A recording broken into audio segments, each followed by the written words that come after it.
இந்த உலகத்தில் வாழ்ந்து கொண்டிருக்கிற நாம் எப்படி ஜெபிக்க வேண்டும் என்றும், எப்படி ஜெபித்தால் இறைவன் நம் ஜெபத்தை கேட்பார் என்பதை தெள்ளம் தெளிவாக இறைவன் நமக்கு விளக்கி காட்டி நாம் ஜெபிப்பதை பெற்றுக்கொள்ள இந்த வார்த்தைகளை கொடுக்கின்றார். இந்த வார்த்தைகளை நம்பி நாம் ஜெபிப்போம். மத்தேயு 18ஆம் அதிகாரம் 20ஆம் இறை வார்த்தை.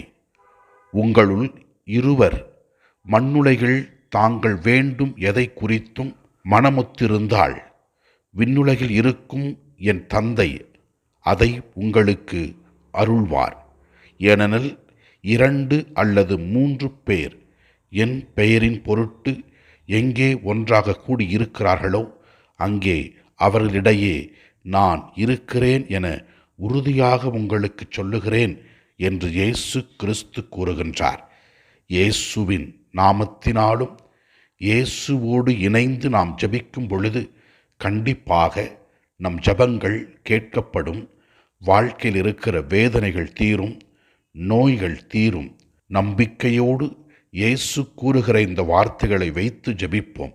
கண்டிப்பாக இயேசு நமக்கு விடுதலை கொடுப்பார்.